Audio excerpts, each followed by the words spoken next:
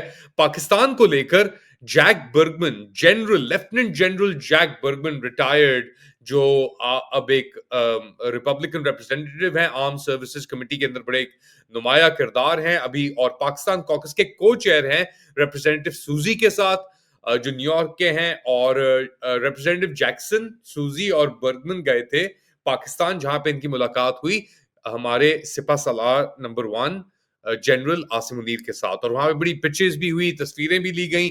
ایک درار پڑ گئی پاکستانی امریکن کمیونٹی میں دیکھ کے کہ یار یہ تو تصویریں لے رہے ہیں, ہم نے ان کو کسی اور مقصد کے لیے بھیجا تھا.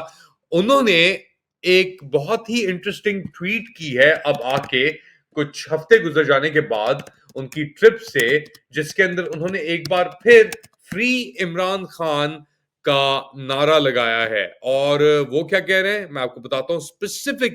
اسپیسیفکلی ان کی بات چیت اور ملاقات کر کے, یاد رکھیں کہ ان کی ملاقاتیں ہوتی رہی ہیں پاکستانی وفد سے بھی, اور کئی لوگوں سے ان کی ملاقاتیں ہوئی ہیں.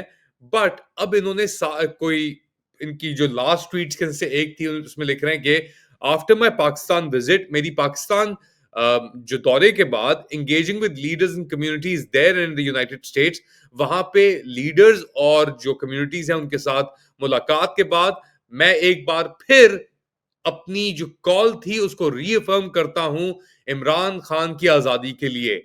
A strong US Pakistan relationship, ایک مضبوط امریکی پاکستان ریلیشن شپ, تعلقات thrive on shared values, جمہوریت, انسانی حقوق اور معاشی ترقی کے اوپر یہ بنیاد قائم ہے.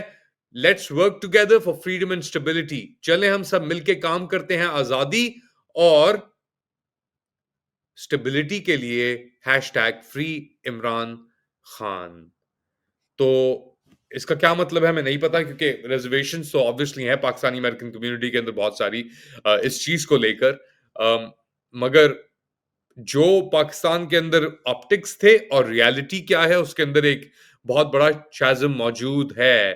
اب ان کی ملاقات ہونے والی ہے منگل بدھ کو اور دیگر لوگوں سے پاکستانی امریکن کمیونٹی کے اندر, اور پھر ایز کو چیئر آف پاکستان کوکس یہ بتائیں گے کہ کیا ہوا, کیا ہونے جا رہا ہے.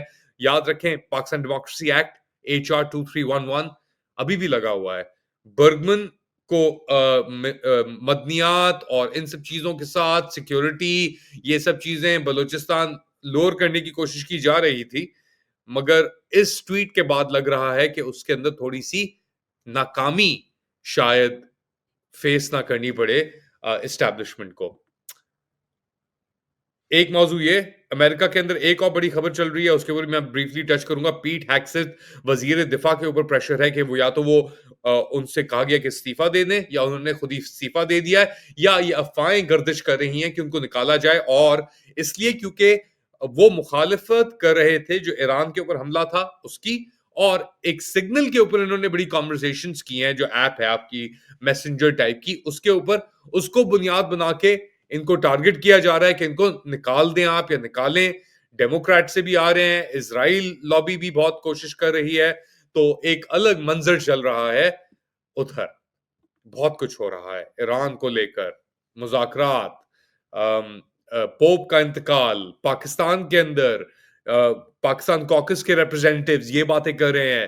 تو بہت ساری چیزیں ہمارے سامنے بظاہر طور پہ تو ہمیں نظر نہیں آ رہی، لیکن ہو بہت کچھ رہا ہے. آپ کیا سمجھتے ہیں کیا ہو رہا ہے؟ بتائیں مجھے کامنٹ سیکشن کے اندر. To like, subscribe and share this content. اپنا خیال رکھیے گا. اگلی بار تک اللہ حافظ.